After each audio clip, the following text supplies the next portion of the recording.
pero quería apuntar un par de ideas. Non? En primeiro lugar, o que ten que ver coa necesidade de romper co marco de desinformación no que vivimos. Non? Eu creo que as que estades aquí, os que estades aquí, sodes seguramente persoas xa sensibilizadas e políticamente pois, cunha formación derivada da militancia social ou política que tedes un certo grado de capacidade de discernir pois, as informacións erróneas, entre comiñas, que nos chegan a través dos medios do sistema, non desa superestructura. Pero é moi difícil, incluso para nós, en ocasións, pois, saber como diferenciar esa propaganda que hoxe imos falar tamén relacionada non só co conflito sirio, sino co resto de aspectos do día a día e con toda a política internacional.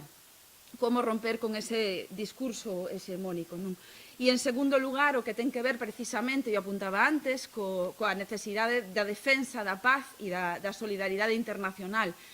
E non pode parecer algo pueril de entrada, pero non o é. Realmente, nun marco precisamente de manipulación externa, a miúdo outros actores, en ocasións que tamén se consideran de esquerda, terminan asumindo o discurso hexemónico dos propios medios de comunicación trasladado polo propio imperialismo a través deses medios e, desgraciadamente, asumindo ese discurso da intervención humanitaria que justifica en moitas ocasións guerras ou invasións como a que se viviu non só en Siria, sino en moitos outros conflitos que todas e todos coñecedes. Somos unha organización que mantivemos sempre unha aposta pola paz e, dende logo, pola verdade nese marco de desinformación. Non? Entre outras cousas, non só nestes recentes conflitos, sino dende a propia Guerra do Golfo, en 2003 coa invasión de Irak, en 2011 co bombardeo en Libia e creo que tamén dende o inicio con todos os ataques por parte do imperialismo en Siria. Así que hoxe eu creo que é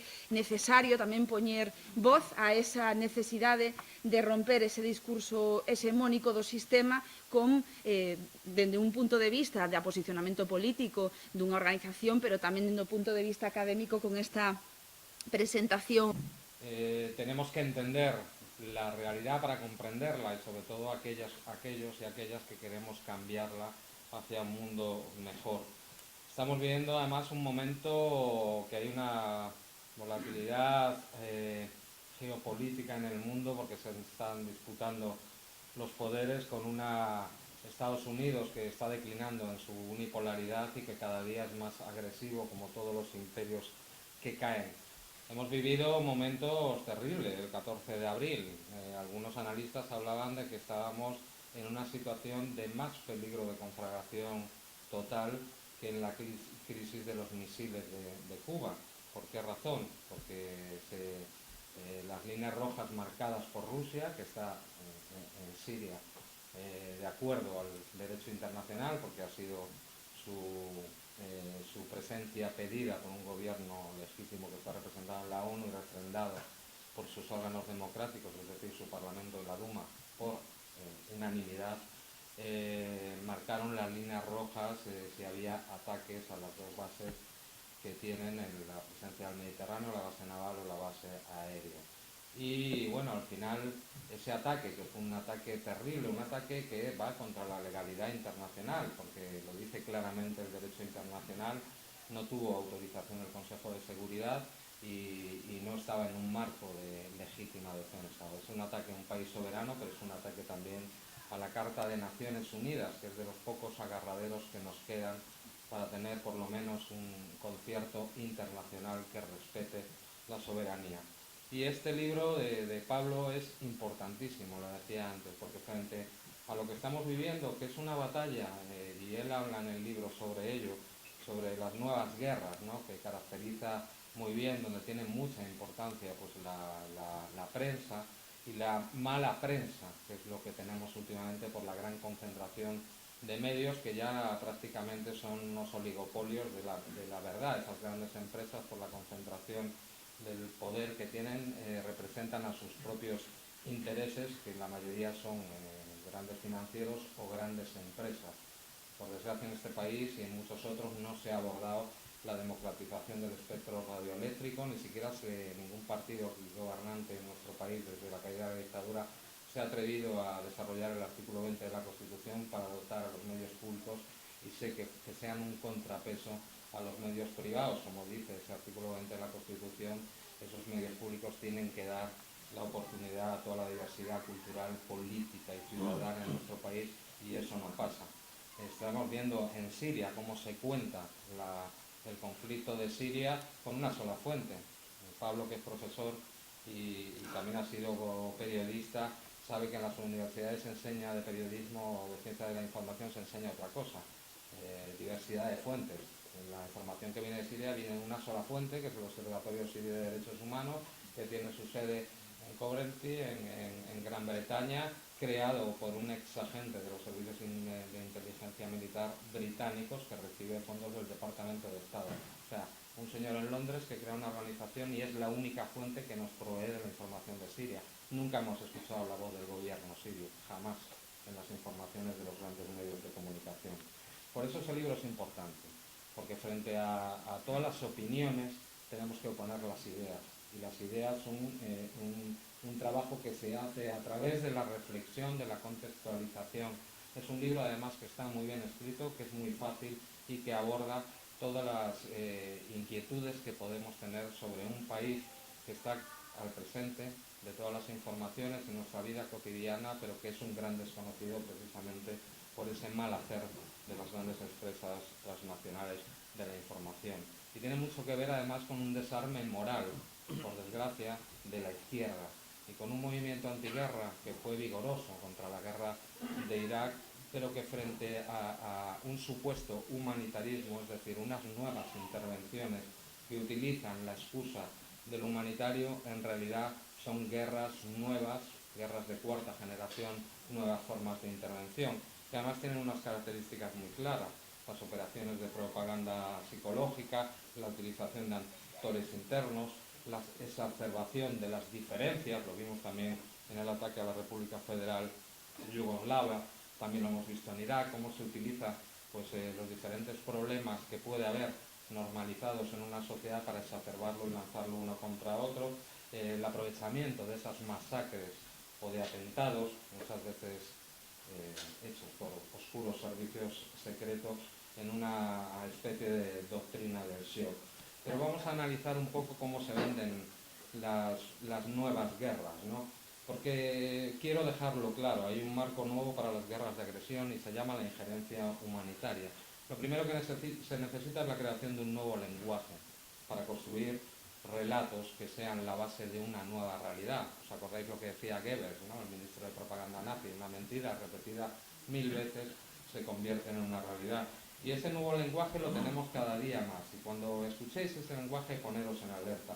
Unos ejemplos: seguridad humana, cosmopolitismo, gobernanza global, consenso humanitario, sociedad civil global, transnacionalismo, nuevo consenso internacional, responsabilidad de proteger.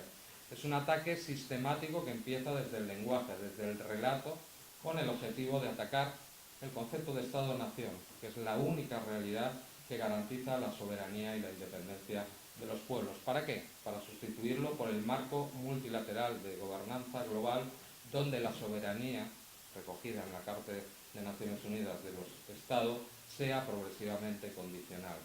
Se busca lo que llaman los intereses humanitarios estén por encima del principio de no intervención consagrado en esta Carta de Naciones Unidas a la que aludía. Es decir, es la quiebra del Estado-Nación para llegar a un nacionalismo mundial uniforme, como preconizó Gellner. Para romper ese principio de no intervención, que es el artículo 2.4 de la Carta de Naciones Unidas, se utiliza la coartada de los intereses humanitarios como abrelatas de la soberanía. Los pasos son: el derecho de injerencia, lo han hecho claramente con la resolución 43.131 de la Asamblea General de la ONU, fue impulsada por Bernard Kouchner y Mario Bettany, que es una excusa legal para la intervención bajo un supuesto altruismo. Tuvimos el primer paso en la resolución 688 del Consejo de Seguridad en el año 91, que fue aquella zona de exclusión aérea sobre Irak, o las resoluciones 770, 816, 836 y 958 del Consejo de Seguridad, supusieron los bombardeos de la OTAN de la operación Deliberate Force en Bosnia en el año 95. También la acción unilateral de la OTAN contra la República Federal Yugoslava en 1999, la acción unilateral contra Irak en 2003, la expulsión aérea en Libia que se realizó a través de la OTAN, con apoyo de la OTAN, pero por desgracia también del Consejo de Seguridad. ¿Cuál es el objetivo? Apelar siempre a los sentimientos positivos inherentes a la población. La gente normalmente, la mayoría, tiene buenos sentimientos, pero sobre todo para demonizar al enemigo. ¿Por qué? Porque eso lo explicó muy bien Goebbels, ¿no? La monstruosidad del satanizado, eso que en la cultura estadounidense son los supervillanos, permite convertir la soberanía en algo condicional, saltarse este principio de no intervención y usar la fuerza con consenso público, porque ¿quién se va a oponer a actuar contra el más malo de los malos? Y esa construcción se hizo contra Hugo Chávez, se hizo contra Fidel Castro, se ha hecho contra Nicolás Maduro, se ha hecho contra Bashar al-Assad, que son personas, según nos ven de los medios de comunicación, supervillanos criminales que matan a su propio pueblo diariamente. ¿Cómo lo hacen? Por medio, tienen diferentes pasos, ¿no? Algunas ONGs, como forma de intervención en zonas donde los gobiernos no tienen acceso y sobre todo para crear realidades, el uso de redes, blogueros o tuiteros, que actúan como actores desde dentro y buscan proveer de información y tener legitimidad sobre el terreno. Las personalidades y los expertos o los grupos de presión que modelan a la opinión pública e implementan una agenda de pensamiento. Tenemos muchas personas conocidas, Soros, Abramovich, Neyer, Henry Levy, y podría decir también que Santiago Albarrico, por desgracia. Luego, los grandes medios de comunicación, que son amplificadores del mensaje elaborado por los citados con el fin de crear un relato que por esa repetición se convierta en el único discurso de realidad. Da igual que miremos a, por ejemplo, Siria o Venezuela. Los métodos son similares y el objetivo es el mismo. Crear figurantes internos, amplificar lo malo, crear un discurso justificativo, apelar al pensamiento emocional superficial y finalmente actuar.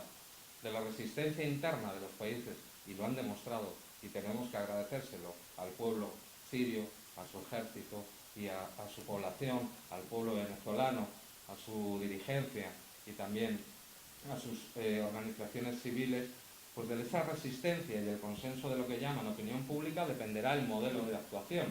Golpes camuflados de legalidad, los de Paraguay, los de Honduras o los de Brasil, desestabilización por terrorismo, lo hemos visto demasiadas veces, financiación de la subversión interna, campañas aéreas de bombardeo, sanciones y guerras económicas o el empleo de todo el poder militar.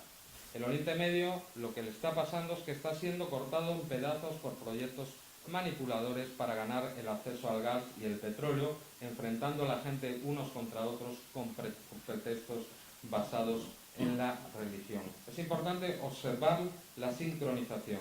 Esta coalición y la intromisión en Siria llegaron inmediatamente sobre los talones de las discusiones sobre un gasoducto Irán-Irak-Siria, que debía construirse entre 2014 y 2016 a través de Irak y Siria desde el gigante campo Sow Pars en Irán, con una posible extensión al Líbano y alcanzaría eventualmente a la rica Europa, es decir, el mercado objeto de esa exportación. La intromisión en Siria, la intromisión extranjera en Siria, comenzó varios años antes de que entrara en erupción la llamada rebelión siria. Los cables del Departamento de Estado de Estados Unidos documentan a partir de 2008 los planes para instigar el conflicto civil con la meta del derrocamiento del gobierno sirio.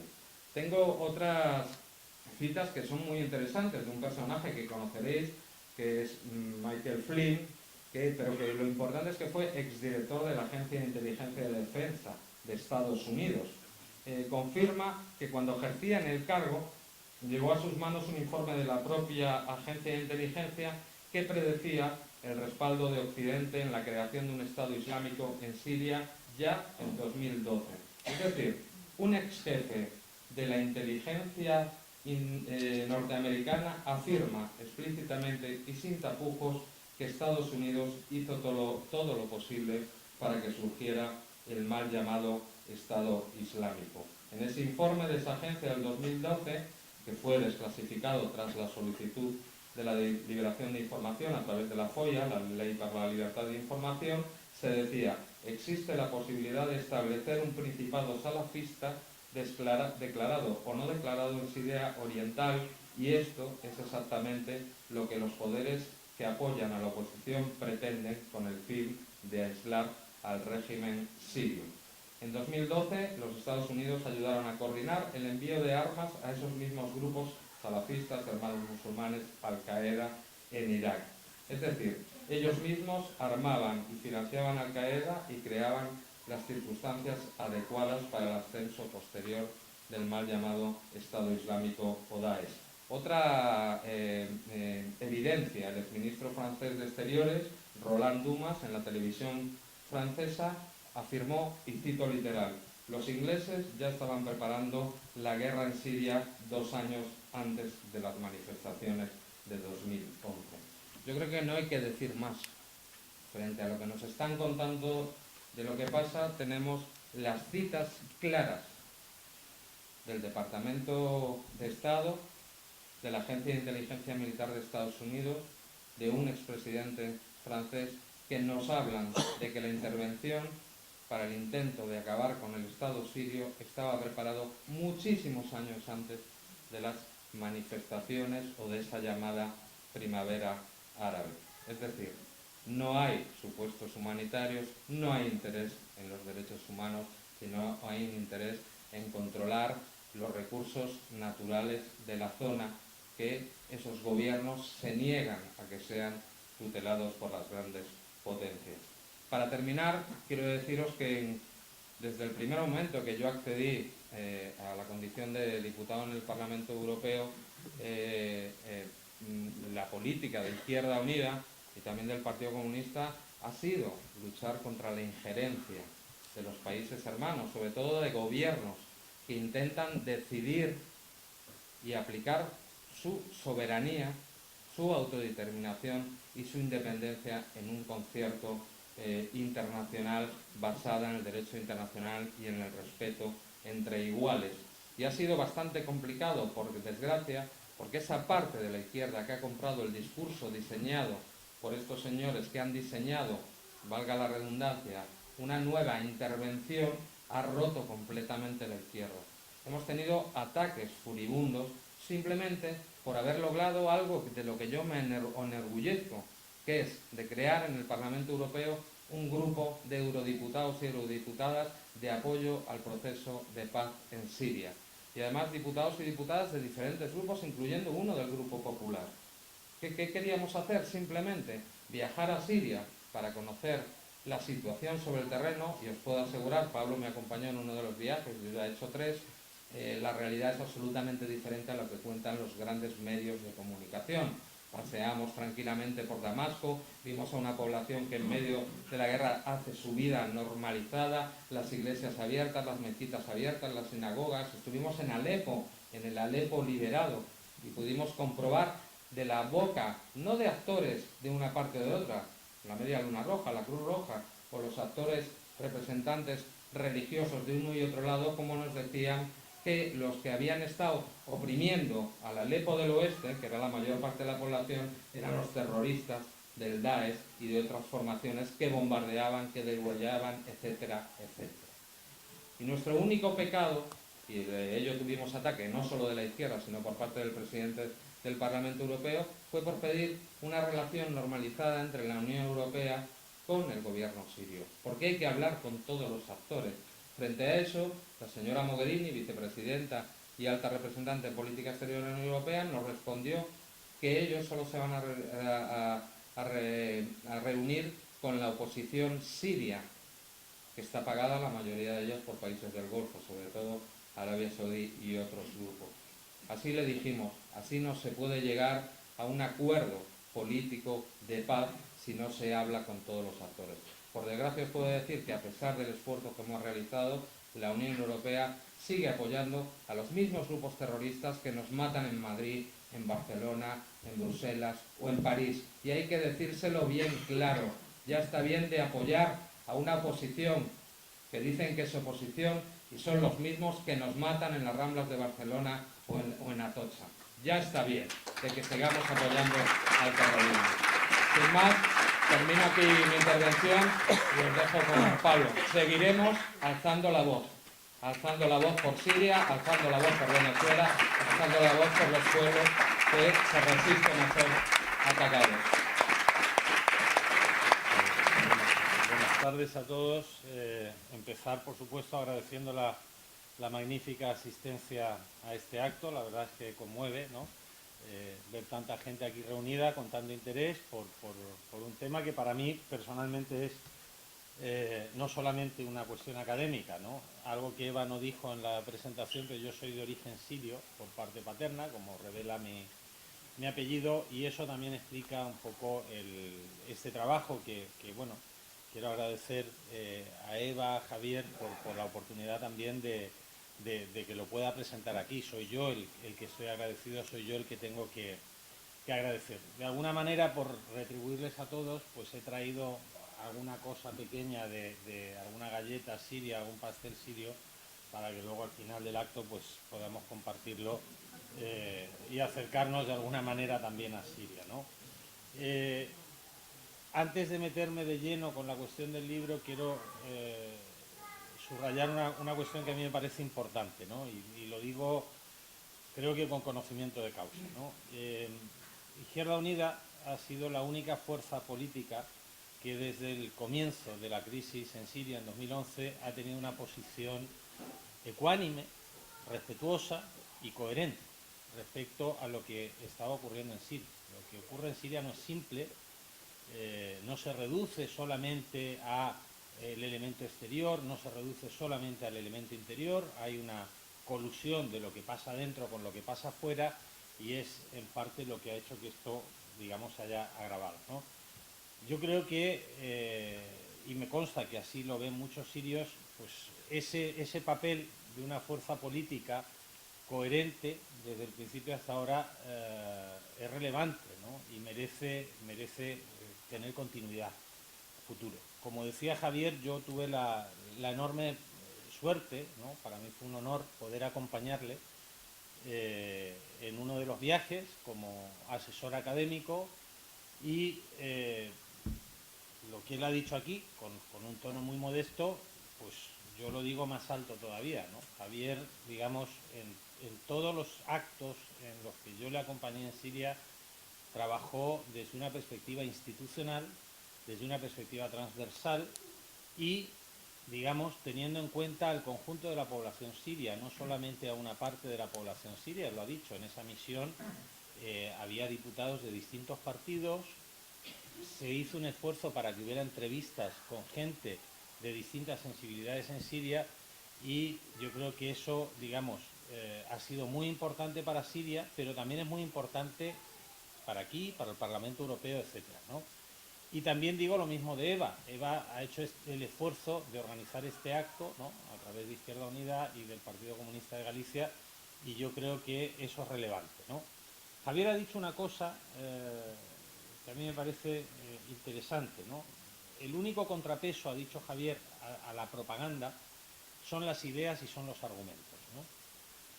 Y ese ha sido el principal motivo que yo tuve para escribir este libro, ¿no? Yo desde el principio, como persona siria de origen, con familia en Siria, pues desde el primer minuto me di cuenta que la información que se estaba haciendo no era información, era desinformación, era propaganda, que no servía para que nosotros, los sirios del exterior, supiéramos qué estaba pasando ahí, de qué manera ayudar a nuestros familiares, etcétera. Pero además, en un ámbito más amplio, pues se estaba provocando una distorsión enorme que podía tener consecuencias, como hemos visto después, no solamente en Siria, sino que fuera de Siria. Entonces, yo hice desde el principio un esfuerzo por hacer un trabajo académico. No quise hacer un libro testimonial, ni quise hacer un libro periodístico. Yo, digamos, trabajé de periodista 20 años, pude haberlo hecho, pero precisamente por lo que decía Javier, yo creo que a la propaganda solo le puedes oponer o contraponer argumentos sólidos, hechos, ¿no? Sopesados, matizados, porque de lo contrario la propaganda se impone. En el caso de Siria, esto no era fácil porque Siria es un país muy complejo. Esa es la realidad. Yo siempre lo digo, no podemos demonizar al mundo periodístico o pensar que el mundo periodístico, todos los periodistas han actuado mal respecto a Siria por intención, ¿no? O con intención. sino que también la propia complejidad de Siria ha favorecido esa propaganda, ¿no? Entonces, en ese sentido, el libro lo que buscaba era ofrecer una perspectiva más amplia de la simplificación propagandística. La simplificación propagandística funciona pues, con elementos que pueden ser reales, pero que se presentan fuera de contexto, y en el caso de Siria el contexto es fundamental. Yo voy a intentar hoy contar algo de ese contexto. La propaganda se hace con eslóganes, con frases hechas, la propaganda se personifica, ¿no? Javier lo ha explicado, en el caso de Siria, pues la Diana ha sido el presidente de Siria, sin entender la complejidad del sistema político de Siria. El sistema político en Siria no es un sistema de monopartido, ni es un gobierno familiar, ni es un gobierno clánico, ni es un gobierno de una secta, ni es un gobierno de un individuo, ¿no? Entonces, yo me planteé hacer este libro, que en realidad podría haberse llamado Siria en perspectivas, en plural. ¿Cuáles son las perspectivas que yo trabajo en este libro? Bueno, trabajo la perspectiva interna, sociopolítica de Siria, porque, vamos a ver, en Siria había problemas en el año 2011 importantes, ¿no? Obviamente había un interés permanente por desestabilizar Siria, como bien ha dicho Javier, por trocear Siria, cantonalizar Siria, pero la propia situación interna siria favoreció esa situación. Hay una perspectiva histórica también, cuando aquí se habla, por ejemplo, de la resistencia de la mayoría de los sirios frente a la injerencia, al intervencionismo exterior, eso tiene una clave histórica, ¿no? Siria estuvo 4 siglos y medio bajo el mandato del Imperio Turco Otomano. Y créanme que el final del mandato turco otomano fue terrible. Había ejecuciones prácticamente diarias, ¿no? La plaza más importante de Damasco se llama Sahat Marjeh, la plaza de los mártires, y era donde los turcos colgaban a los sirios que querían reivindicar su autodeterminación como pueblo y constituir su propia entidad, un Estado que les protegiera. Fue la misma plaza, por cierto, donde los franceses, que sustituyeron a los turcos a partir de 1920 hasta 1946, también ejecutaban a los sirios que se resistían al mandato francés, ¿no? Entonces esa perspectiva histórica también está ahí. Hay una perspectiva geopolítica, Javier ha adelantado mucho de ello, los intereses, ¿no?, que tienen potencias regionales y globales respecto a Siria, ¿no? Yo siempre digo, Siria no está en Oceanía, ¿no? Está en una región muy compleja, como es Oriente Próximo y Medio. Es una región que históricamente ha sido una bisagra entre dos mundos distintos, donde han circulado las mercancías, pensemos en la ruta de la seda, la de las especies, etcétera, etcétera, etcétera, y a partir de finales del siglo XIX de los hidrocarburos, ¿no? Entonces, claro, estando en esa zona, pues hay una serie de intereses de potencias regionales y globales para intervenir en Siria. Javier nos ha explicado el tema del gas, el tema del petróleo. Hay otros intereses también que van más allá y eso complica la situación, ¿no? Hay una perspectiva, obviamente, militar. Yo creo que la crisis siria también hay que analizarla desde una perspectiva militar. Si se analizara la crisis siria desde la perspectiva militar, se entendería la perspectiva política, ¿no? Porque en Siria no ha habido una guerra civil. Si recurrimos a Sambonis, a Moro o a Calibás, que son 3 de los máximos teóricos de la guerra civil, el modelo arquetípico de guerra civil es la guerra civil española. En Siria no se ha dado ni uno de los requisitos que se dieron en España para hablar de guerra civil. Tiene que haber 2 gobiernos, 2 estados, 2 administraciones, continuidad territorial, 2 ejércitos, no un ejército frente a una pléyade de milicias, etcétera, etcétera, etcétera, ¿no? Y eso nos refleja la debilidad política de los grupos que, digamos, intentaron debilitar al Estado a partir del año 2011. Si hubieran tenido un apoyo político masivo, evidentemente eso se hubiera traducido también en una victoria militar, ¿no? Entonces, a la crisis siria se puede analizar la crisis siria desde varios puntos de vista o varias perspectivas. Una es la militar. De la mediática y propagandística no hablaré, pero sí daré al final una perspectiva de futuro. Vamos con la primera de ellas, la perspectiva sociopolítica interna. En Siria había problemas. Siria no es un país rico, es un país relativamente pobre, ¿no?, siendo hasta 2011 su principal, digamos, aporte al Producto Interior Bruto el sector agrícola cerealero, sobre todo trigo. Siria, digamos, por una especie de microclima que se produce por la confluencia del Mediterráneo con dos cadenas montañosas que son el Ante Líbano, ¿no?, y las montañas de Calamun, en la zona, digamos, a unos 120, 150 kilómetros de la costa mediterránea, se da una zona muy rica, ¿no?, aunque paradójicamente inmediatamente después empieza el desierto sirio, que es muy árido, ¿no? Bueno, esa zona siempre ha sido muy rica en producción de cereales y Siria podía exportar tradicionalmente la mayoría de esa producción. A partir del año 2006 se inicia en Siria una sequía, que es la peor sequía que ha vivido Siria en los últimos 400 años. Terminó el año pasado, la sequía, que se inició en 2006, ¿no? Ustedes se pueden imaginar que en un país donde prácticamente el 40% de la fuerza laboral trabaja en el sector agrícola, se produce esa situación, pues va a haber conflictividad social. Al mismo tiempo, se produjo una decisión controvertida por parte del gobierno sirio, que fue retirar los subsidios precisamente al sector agrícola. El sector agrícola en Siria tenía subsidios desde el año 66, cuando fue la reforma agraria, la gran reforma agraria en Siria, ¿no? Hay una discusión sobre si la decisión de retirar los subsidios fue una decisión puramente táctica, es decir, para evitar las presiones externas. Había muchas presiones. Estados Unidos estaba en la puerta de al lado, estaba en Irak desde el año 2003, había presiones del Fondo Monetario Internacional, del Banco Mundial, incluso de la Unión Europea, para liberalizar la economía. El gobierno sirio decidió retirar subsidios para, digamos, descomprimir un poco la presión. Pero también hay autores que dicen que hay sectores, o que había entonces algunos sectores dentro del gobierno sirio que por convicción retiraron los subsidios, ¿no? Es una cuestión no resuelta que seguramente habrá que analizar después. Sea como fuese, la combinación de sequía con retirada de subsidios generó una problemática socioeconómica y laboral muy importante. Una emigración masiva del campo a las ciudades, donde los procesos de liberalización económica estaban haciendo que algunos sectores económicos urbanos florecieran, ¿no? Y en Siria, que siendo un país pobre tenía un índice de Gini prácticamente igual que el de España, 0,32, a más cerca del 1 más desigualdad socioeconómica, a más cerca del 0 menos desigualdad. Los países más igualitarios son los nórdicos, que tienen un Gini entre 0,19 y 0,22.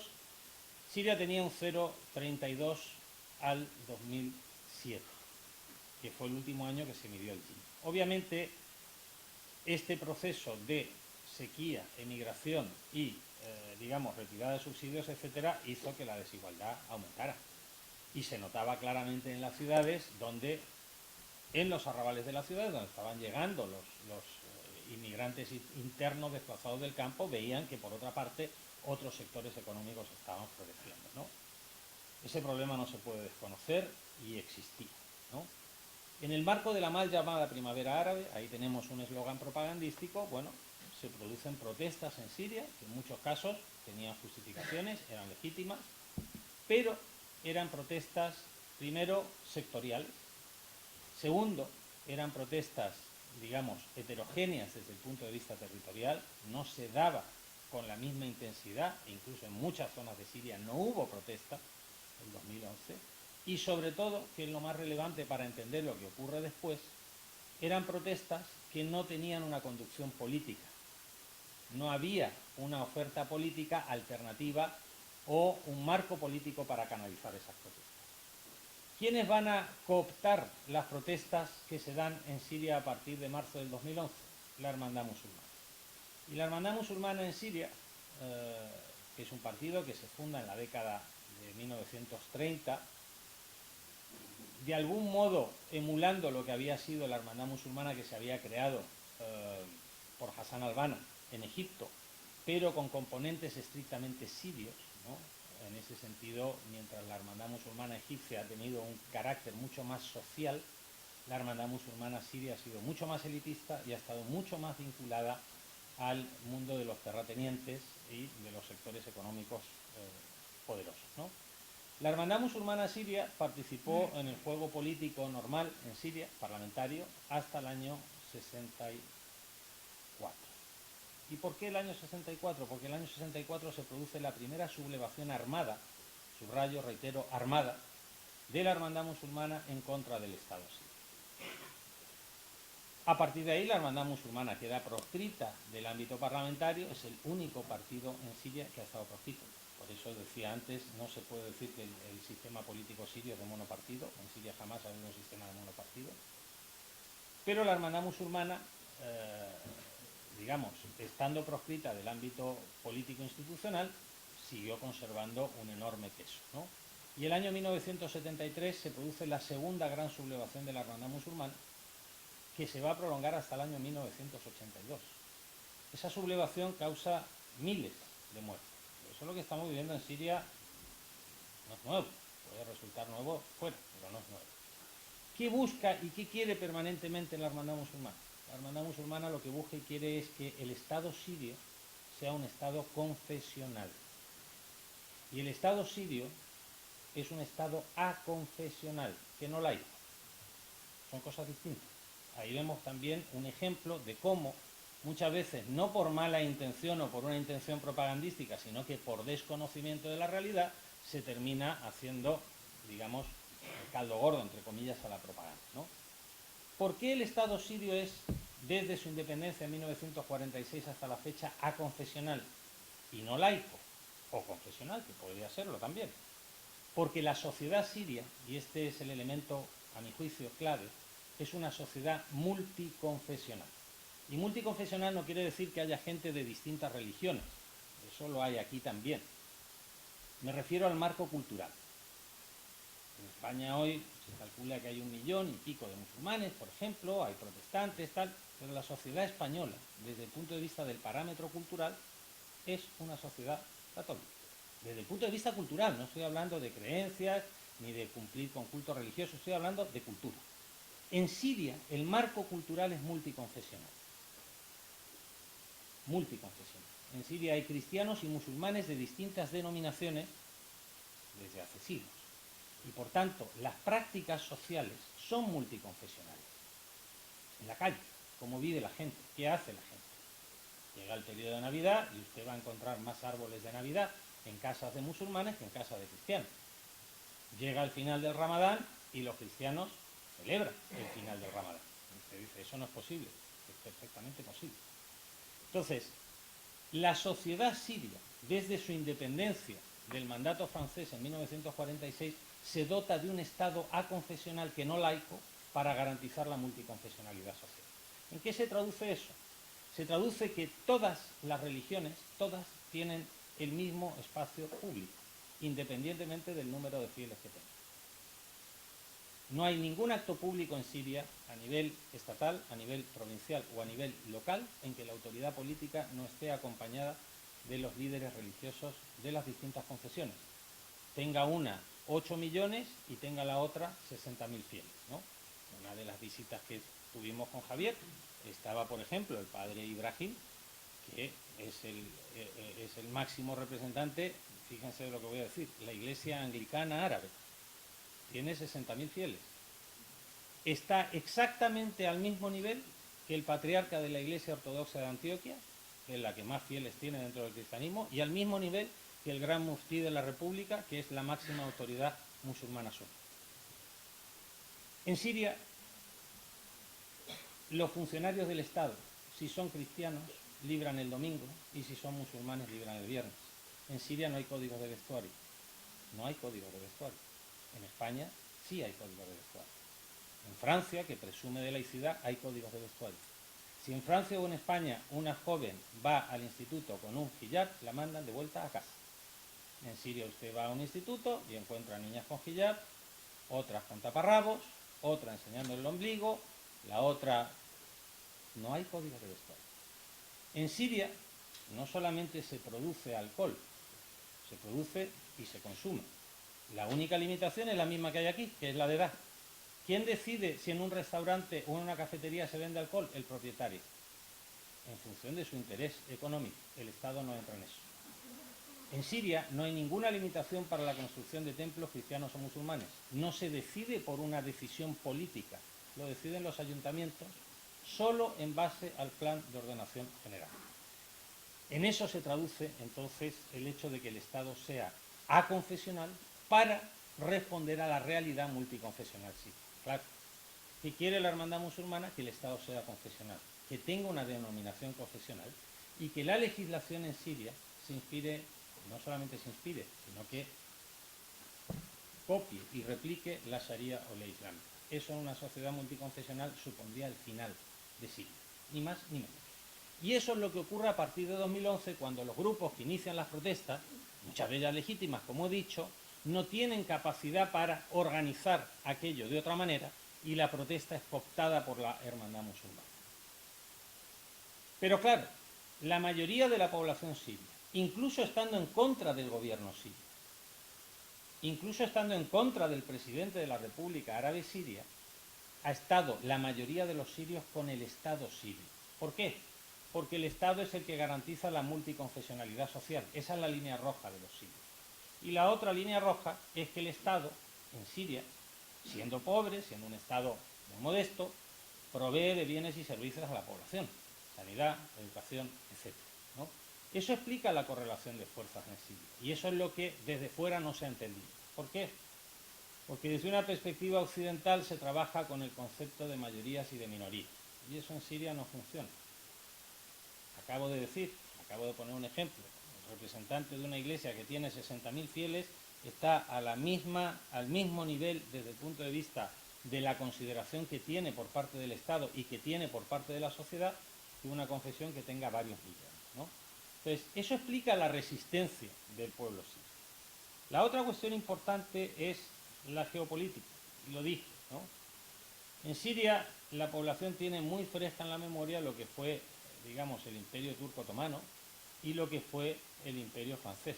Todo el modelo que impone Francia a partir de 1920 es cantonalizar Siria por criterios confesionales, cuando en Siria la población está mezclada, de siempre. Cuando Francia se hace cargo de Siria en 1920, bajo el subterfugio de un mandato de la Sociedad de Naciones, se extirpa el Líbano de Siria, se extirpa lo que hoy es la provincia turca de Hatay, y lo que quedó de la Siria histórica, los franceses lo dividieron en 3 estados o cantones, el de Alepo, el de Damasco y el de Latakia. La famosa bandera alternativa a la bandera oficial del Estado sirio es la bandera que había impuesto Francia en 1932.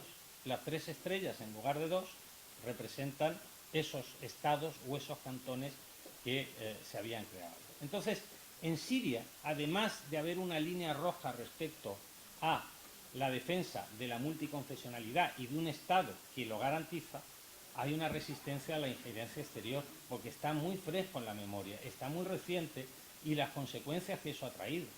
El castigo permanente a Siria por intentar tener una política autónoma en esa región como Oriente Próximo y Medio, ¿no?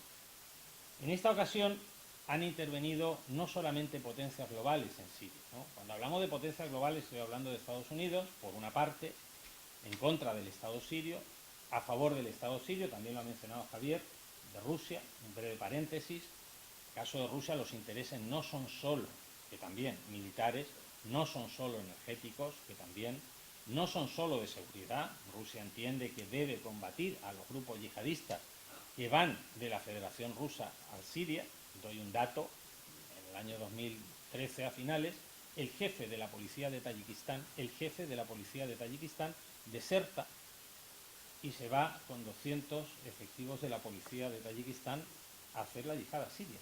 Y no olviden ustedes que las fronteras exteriores de Tayikistán las controla el ejército ruso. Entonces, Rusia entiende que le sale mucho mejor combatir a esos grupos en la propia Siria que fuera. Pero además de esos elementos materiales, el tema de las armas, las bases, etcétera, el gas, hay un elemento que muchas veces a la gente, yo no lo he visto en ningún sitio, ¿no? Yo antes decía que España culturalmente es un país católico, Siria es un país culturalmente multiconfesional y Rusia es culturalmente un país cristiano ortodoxo. El cristianismo ortodoxo entra a Rusia de manos de misioneros sirios en el siglo IV y en el siglo IX. Y eso hace que haya un vínculo cultural muy fuerte que trasciende y que es anterior a la Unión Soviética, que es anterior a los intereses. Finales del siglo XIX, 1870 y pico, se decide en Rusia crear la Sociedad Imperial para Palestina. Primero, para favorecer las peregrinaciones a templos cristianos ortodoxos en Siria, Líbano y Palestina. Entonces todo aquello se llamaba Bilad el-Sham, la Siria histórica, y pocos años después se decide abrir escuelas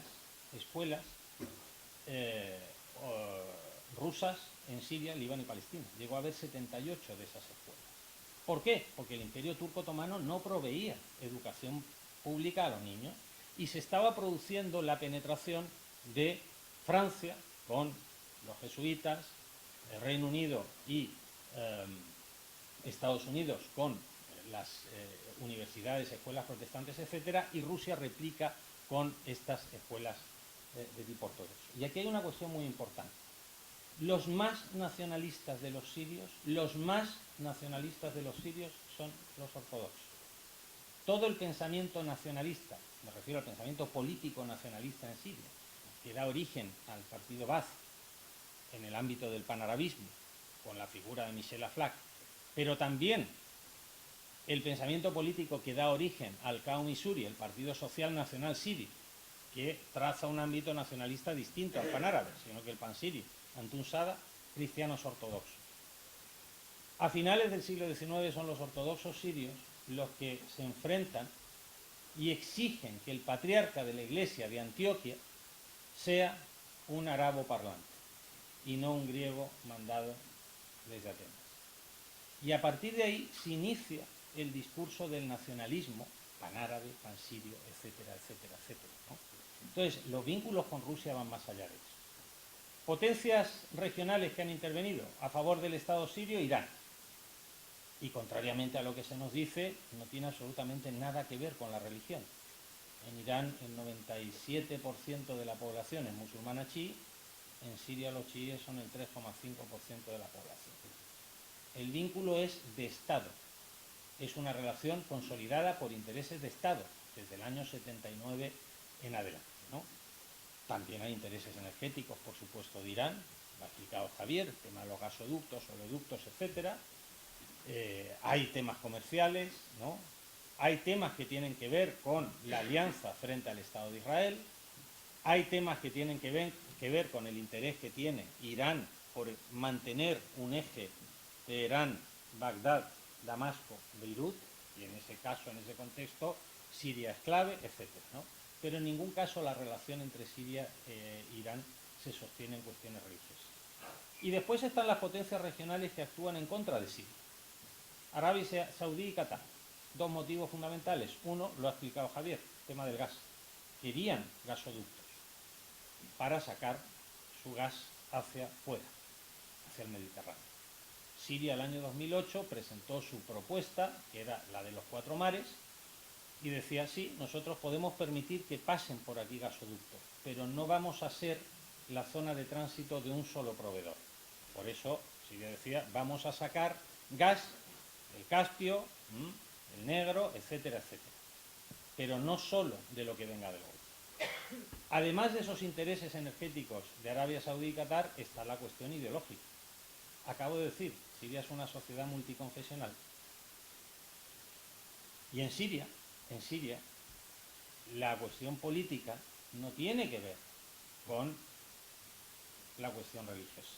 Y sin embargo, desde el punto de vista ideológico, Qatar y Arabia Saudí lo que hacen es exportar el wahabismo como ideología político-religiosa. Desde finales de los años 70 hay un intento por sustituir el panarabismo por un panislamismo árabe. De hecho, la relación entre Turquía y Siria, la relación económica, hace que se multiplique por 3 el comercio entre los dos países. Se elimine la obligatoriedad de viajar con visado de un país a otro, etc. Pero ¿qué ocurre? Que a partir de 2011, cuando Turquía ve lo que está pasando en Túnez, Libia, Egipto, Yemen, etc., la política turca cambia y pasa de 0 problemas con los vecinos a lo que se conoce como neo-otomanismo. La reconstrucción del espacio, no solamente económico, sino que también político, de lo que fue el Imperio Turco Otomano. Y la apuesta de Turquía ha sido muy clara. Todos esos yihadistas que han entrado a Siria, la mayoría han entrado por la frontera con Turquía, ¿no? el papel desestabilizador de Turquía ha sido muy importante, ¿no? Potencias regionales, potencias globales, la perspectiva geopolítica. Y voy terminando. Dije que no iba a hablar de la mediática porque ya ha salido. La perspectiva de futuro. Yo soy optimista respecto a lo inmediato. Creo que en Siria lo que depende estrictamente de los sirios y la cuestión interna está bastante resuelta ahora. Doy un dato. Hace 3 años atrás en Siria había 14 grandes frentes abiertos. Cuando hablo de grandes frentes estoy hablando de frentes donde se combatía a veces hasta con carros, ¿no? La semana que se ha rendido una zona cercana a Damasco, en Calamun, se han encontrado en poder de grupos armados hasta 50 carros de combate, ¿no? Suficientes para crear una brigada acorazada sin ningún tipo de problema. Bueno, hoy en Siria no quedan más de 2 frentes de relativa importancia. Hoy en Siria el Estado ejerce el control sobre el 80% del territorio sirio y sobre el 93% de los sirios que están en Siria, porque muchos sirios han salido de Siria. Eso es así. El que el Estado se esté imponiendo no va a suponer el final del dilema que Siria arrastra desde la independencia ahora. ¿Cuál es el dilema? Que siendo la sociedad siria multiconfesional, se lo expliqué, hay un porcentaje de población, que yo estimo en torno al 20%, que quiere confesionalizar el Estado y que va a aprovechar cualquier ocasión para volver a plantear la confesionalización del Estado, que en Siria es la línea roja, como he dicho. Este es el tercer levantamiento armado.